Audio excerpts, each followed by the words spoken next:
Hi, mystery readers. I'm Alexandra Amor. This is It's a Mystery Podcast, and I'm here today with Patricia McLinn. Hi, Patricia.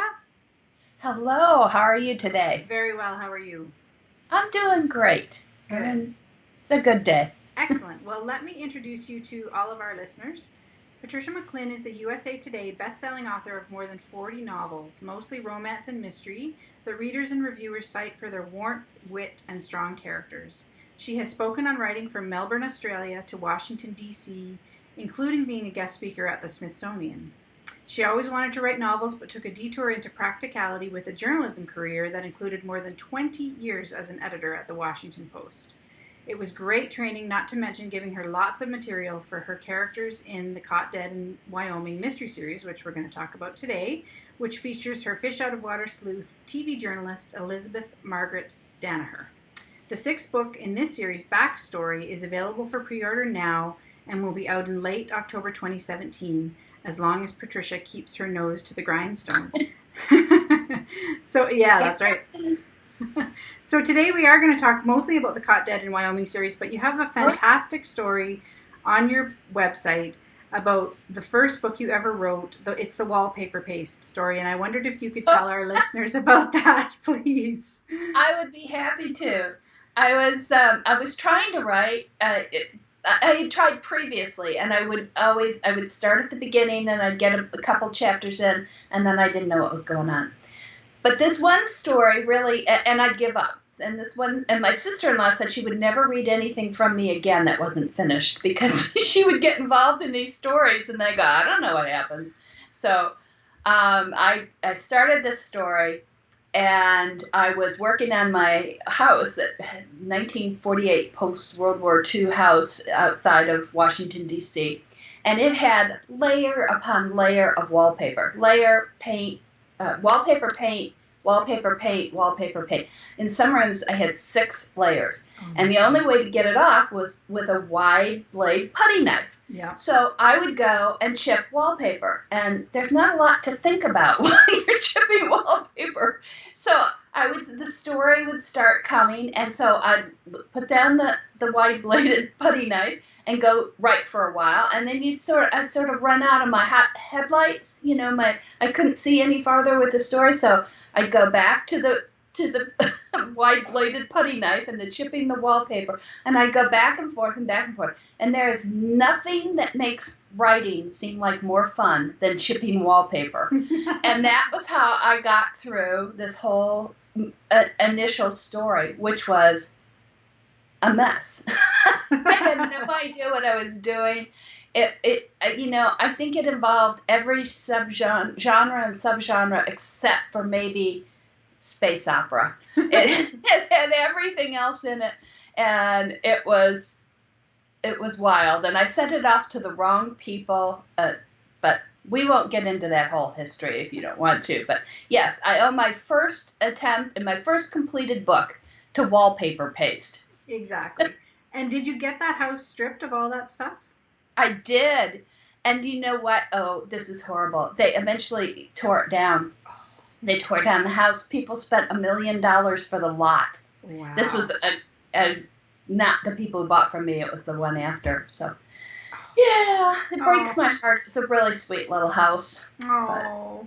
It's gone. You can't go home. No. Well, you got a book out of it, though, so that's great. I did. Yes. I did. Any career. Yep. Yeah, exactly. So let's talk about Elizabeth Danniher, who I guess people call EM because she's Elizabeth Margaret, right? Professionally, she goes by EM because Elizabeth Margaret's a mouthful, but people call her both. Right. Yeah. Okay. And so she's a journalist at the beginning of the series. The first book is called Sign Off, and yes. she's having a bit of a life crisis, and she's having to kind of reinvent herself. So tell us about that. Well, I liked the idea of somebody at crossroads, and a woman of a certain age, and in a profession that's difficult and hard on women of a certain age. I have sometimes kicked myself for making it TV journalism, since all my background was in newspapers. Mm-hmm. But I have a dear friend who's a consultant, and I was whining to him at one point about, why did I do this? Why did I put it in a TV newsroom instead of, a newspaper newsroom? And he said, because you like to ask questions. I said, oh yeah, okay, there's that, yes. So I put it in a TV newsroom, and that opened up a lot of things because of the pressure on women in news to be of a certain age, and that it's difficult when they get a little bit older. And I also wanted her to be facing multiple issues. So it's career, it's she's newly divorced, and part of the reason she gets landed in Wyoming is a vindictive ex. She's had a real disappointment in him that goes deeper than the divorce that will come out in the course of the stories, and she's questioning herself. She's questioning herself in a lot of ways. What is she going to do? What is she good at? Has her success been hers, or was it her husband's? Where, and so she's got all these questions, and then she's plunked down in the middle of some place that she knows nothing about.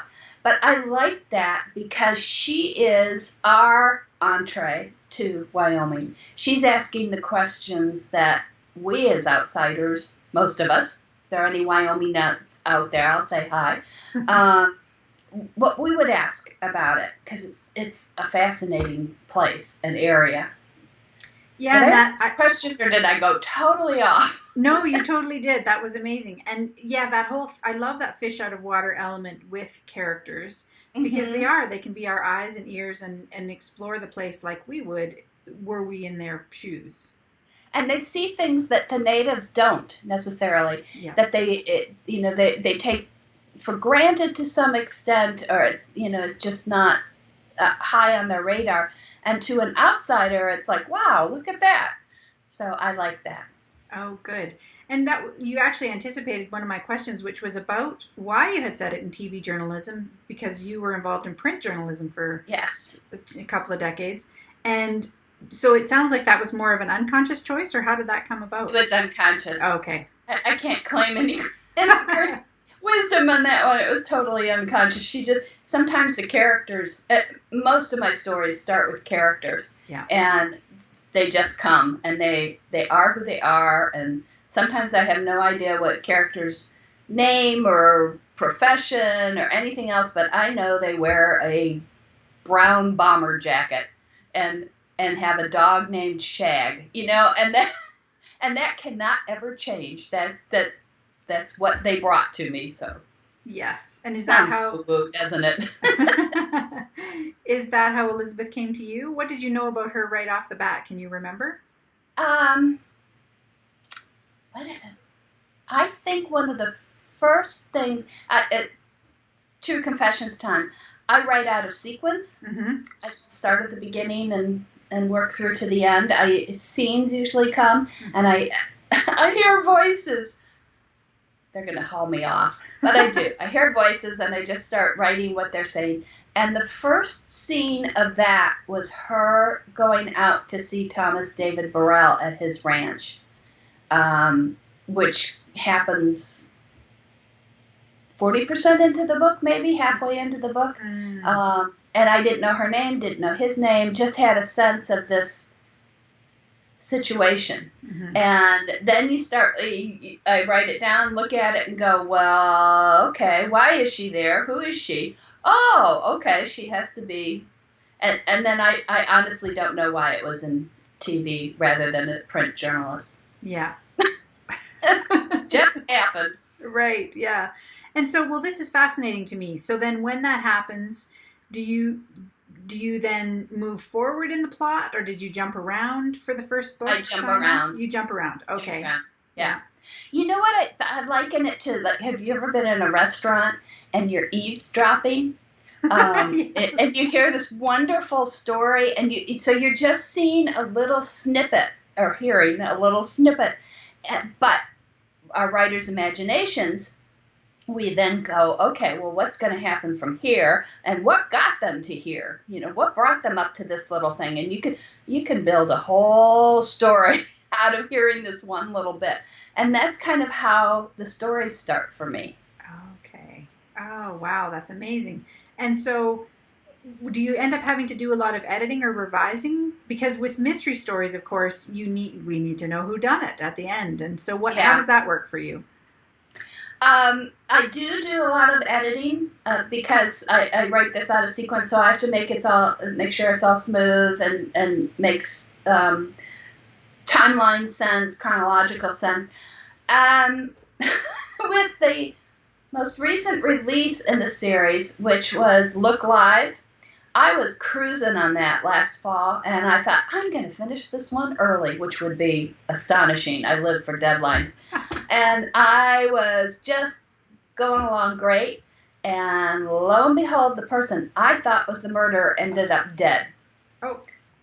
This is a problem. Yes.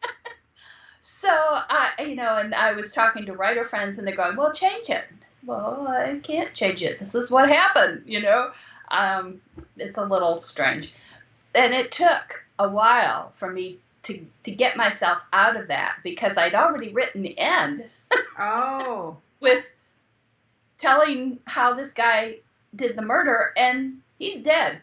Yeah. So I had some adjusting to do. Yeah. Yes. So it gets me in trouble sometimes, but I've also tried the, outlining. And when I started doing mysteries, I thought, okay, well, with mysteries, I have to do it. I have to be organized and I basically lost stories, because what happens is my little monkey mind says, okay, we told that story, done with that one, one I've outlined. Yeah. And I have no desire to write it, and I can't make myself write it. Yes. So. Yeah, I've heard other writers say that too, that if they outline first, then it's just boring. It's just like you're writing the story for a second time, and it's not interesting at all. And right. If the writer is bored, then the reader is definitely going to be bored.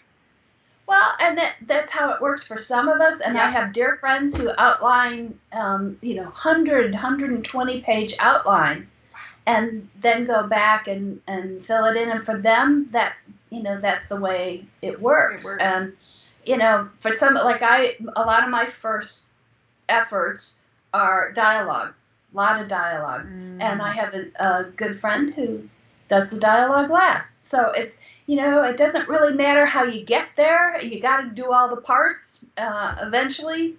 So that's how it comes to me. Right, yeah. And you mentioned there that you were switching from writing romance to writing mystery. I write both. You write both now? Yeah. Yeah. And when you did that, was that a conscious decision? Did you intend to write a mystery, or when Elizabeth showed up, were you not sure what it was? I was sure it was a mystery. Okay. I was sure she was a mystery. I'm not quite sure why I was sure, but I was sure. And I wanted to write mysteries. Okay. Because that was, I hadn't really read romance or mystery until I was out of college. Mm. Sort of the classic background and reading all those. The first time I read a romance, a really good romance, I thought, aha, this is why I enjoyed the peace part of War and Peace. Oh. And War and Peace, the war part was like, yeah, they're in another battle. Let's get past this stuff. I wanted to get back to the parties and the relationships really, and the what made people tick and how they came together. Yeah. And then I had a friend who introduced me to mysteries after college, and discovered, Agatha Christie and Dorothy Sayers and Josephine Tey and the Georgette Heyer mysteries from the 30s. I love those. Oh, Oops, okay. Telephone. Sorry about that. No worries. It was a call block too. How rude. So it was surely a telemarketer. Yes. So I was reading all these mysteries and just loving them. And have you ever read Josephine Tey? She's one of my mother's favorites, but I've never read her. Yeah. And I suddenly discovered, I'm reading them, I'm just loving them, and I discovered the woman died after only writing like 8. Yes. I was heartbroken. Oh. I was so upset. So then I started trying to read only living mystery readers so they could keep writing. Yes. I'm still living in, people. You can safe. You can start my books. Yes. Yeah. Exactly. Right. And then I also was thinking about the contrast between romance and mystery, in that romances always have a happily ever after, or usually. And with your Caught Dead in Wyoming series, you're taking the same character. I mean, she's book 6, as we said, is about to come out this fall. What's that been like for you, following somebody over quite a long period of time like that? Well, it maybe not as different as you might think, because for a couple reasons. In my romances, I think of them not so much as happily ever after, as getting the characters, those specific characters in that book, to a point where they can have a happy beginning. Oh, okay. They've had a situation in their lives, or with each other, or whatever it is, that has prevented them from having a solid connection and romance, specifically with each other. And what happens in the course of the book helps that in how they react to it. They have to make the changes themselves. So there's that. Also, I tend to write connected books. So I will have the couple from book 1, they're showing up again, and you can see the progress of their life in book 3 or book 6. Right now I'm writing a wedding, and lots of people are coming back from the other books, and I'm thinking, holy moly, if somebody tries to read this book first, they are going to be totally lost. So I may put a warning label on there. If you haven't read the other Wyoming Wildflowers books, don't start with this one. So in a way, it's the same sort of story. It's structured a little bit differently, or divided up a little bit differently. And I see Elizabeth as having an overall arc in the series. I have some ideas of specific things, and I'm thinking, I was originally thinking 10 books, now I'm thinking maybe 12, 14 books, and that will bring her to her happy beginning of her life, of putting all these pieces together, family and career and her relationship with herself and her relationship with other people.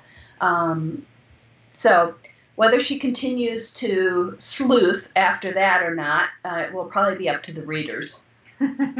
Right, yeah. And speaking of romances, I think there might be a little bit of a romantic triangle in the Caught Dead in Wyoming books. You think? So tell us a little bit about those two fellows. Well, Michael Paycheck is a sports reporter, anchor at this teeny tiny station in Wyoming that she has been sent to. He's from that area originally, and then he played NFL football for the Chicago Bears. Go Bears! And he had problems with his knees, and so he is one of the smart ones who quit before he was really badly injured, and decided that he would go back to his hometown to get background in sports reporting, where rather than going on the big stage and making flubs there, he's getting his background, and he clearly is going to make it in the big time. The second guy is a local rancher, Thomas David Burrell, and he's a little bit older than Mike, and Mike always had sort of hero worship for him growing up, because Thomas was a basketball player and a big guy around the county. But there's very much contrast, because Thomas has never really left Cottonwood County. Mike has gone out, succeeded, come back, and is clearly going to go out and succeed again. And Mike is very interested initially in Elizabeth because of her background, and he said, "Whoa, here's this top flight TV reporter who has landed in Cottonwood County. I'm going to learn all sorts of things from her. She will be a great mentor." But there's also an attraction, and there's he's nudging her to keep looking into stories and being involved, and she's resisting, especially initially. So there's all that friction, and she's not sure about getting involved with anybody. And then there's also this attraction with Thomas David Burrell, which has difficulties because he is the prime suspect in Sign-Off. Okay. Yeah. Yes. That'll cause problems. Yes. Yes, that could be a little issue. I don't see Elizabeth as one of the women who hangs around a prison and, says, I'll stand by my man no matter what crimes he's found guilty of. So. Yes. Yeah. And do you have a regular writing routine? Do you write in the morning? No. Every day? No. Okay. Routine? What? Routine? What? Huh? The only routine is really feeding my dog, and I even forgot that yesterday, poor soul. But she reminded me. I bet she did. Yes. No, my routine is procrastinating up until the deadline that I've set, not just for myself, but have promised readers and all that. Terrifies me. Okay. And working like crazy. Yeah. That's kind of the routine. Okay. So you don't write every day necessarily? I intend to. Oh, okay. I'm supposed to write every day. Yeah. I write most days. Mm. But some days fall off the calendar. As they do. What can I say? Yeah. Exactly. Boy, this really is true confessions. I once did a workshop with some other writers, and we were at a writing class at a junior college, and there was, 8 of us, I think, lined up. And somebody in the audience had asked about our methods, and they came down the line, and I was the last one, and I told the truth that I write out a sequence. I don't write this every day. I don't write at the same time. I do have some triggers, but I'll tell you about that in a second. And I finished up, and the writing instructor who was on my other side, there's a little pause, and she looked at me, and she looked at her students and said, "Don't do that." But I also want to tell people that if that's the way you work, as long as you produce and finish, that's the way you work. So, yeah. Yeah, no, it's true. Don't squash your own, what would you call it, impulses or what works for you, just because it's not the way that somebody else does it. And too, I think there's this razor sharp line between sort of developing confidence in our writing and good habits in a way, and then also having the freedom to explore what works for us. Yes. And because what works for you can change over time or with a specific book. And so you have to sort of like raising children. You have to sort of, get that connection of what works with this book, what works for you, what works for that book, and just not kid yourself about it, which is one reason deadlines are so great. Mm-hmm. And we talked briefly before we came on the air, so to speak, before we started recording, and you mentioned that you had originally been traditionally published and now you're completely independently published, and you were hybrid for a while. So who sets the deadlines for you now? Is that you?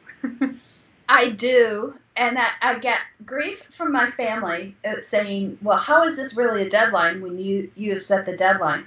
But if I've told the readers that a book will be delivered at a certain time, to me that is a deadline. Mm-hmm. And also if you set it up on pre-order, of course, there is an agreement there. Yeah. I have had to push back a couple books.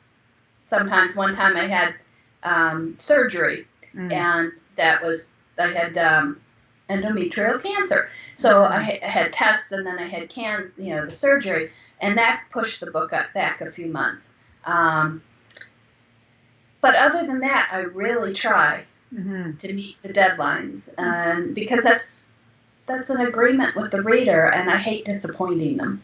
Yes, exactly. And you're right that the way that we can set up the books for pre-order now, it is kind of a nice way to a self-imposed deadline Yes. to keep us honest. And yeah, Yes. you and Amazon will, or the other vendors, Kobo, they make you commit to a certain date to have the manuscript to them. So Yeah, but Amazon's the only one who'll send you to pre-order jail if you that's don't. Right. If you don't make That's it. right. And you can't do pre-orders for a year Anymore. Yeah. And the difficult thing too is, well, like this pre-order now for Backstory, I've had a lot of readers going, it's up in other places, isn't it going to be available on Amazon? So, well, yeah, it will be available, but they only allow 90 days unless you do cartwheels, through the middle of Seattle. And so I'm doing 90 days, but it's been up for a year. No, not quite a year. 9 months at the other retailers. Mm-hmm. Yeah. Sorry, Amazon folks. Tell Amazon to make it earlier or to make it longer. Yeah. Yeah. Because do you do pre-orders with the other retailers? I have done. Yeah. And I mean, I think I've heard you don't even need a cover, and you can do it, a year in advance. I think if on iTunes and yeah. Yep. And change the date. Yeah. Push it back or pull it forward, and it's great. Yeah. Because it does allow for life happening to the author. So as it does. Yeah, that's right. So one last question before we wind up. Just about your schedule. Do you switch back and forth between a mystery and a romance, or how do you work that? You mean like on a regular schedule, Alexandra? Oh, sorry. Yeah, I guess that's no regular schedule. No. I do. At the beginning of the year, I will think about what books I'm going to write. Okay. And then I don't usually get all of them written. Because, like, this year I was aiming for writing 400,000 to 500,000 words. Yeah. I'm not going to make it. But, so I've had a romance out, another romance. Well, I had some backlist books out earlier in the year. So I rewrote 2 of them. Okay. And then I'll have a mystery. And then I'm really interested in starting another mystery series. Ooh. Can you tell us anything about that? Or is it too early? It's probably too early. Except I think it's going to be in a small town. I'm not quite sure where the town is. I'm beginning to get the shape of the town, but I'm not sure exactly where it's going to be. Yeah. But picking up little bits and pieces. So nice.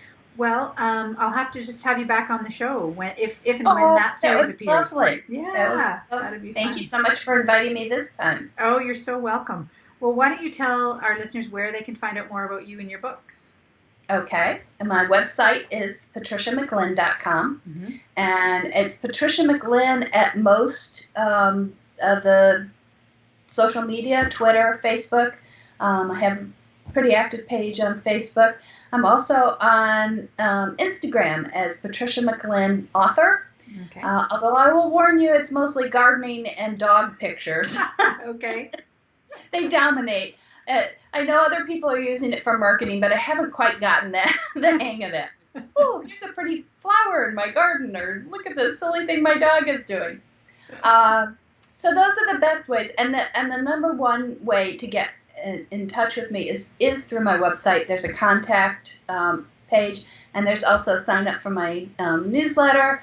Goes out twice a month, and one time a month has a picture of my dog in it, Callie, the collie, and then the other newsletter in the month we have pets of readers, which nice. I'm having so much fun with. I can't believe how many cute animals people have, and such characters. They're wonderful. Yeah. Oh, that's great. I have the dog Shadow in the Caught Dead In Wyoming series, who also has a character arc. Oh my goodness! Wow. Okay. Yeah. Gotta have the dog. That's right. Yeah. And we should mention too that Sign Off right now is free in ebook form. It is. Yeah. It is. So if people want to check that out, they can do that, and I'll put links to everything you've mentioned and to the book in the show notes. Oh, thank you. That would be lovely. You're welcome. My pleasure. Well, thank you so much for being with me today, Patricia.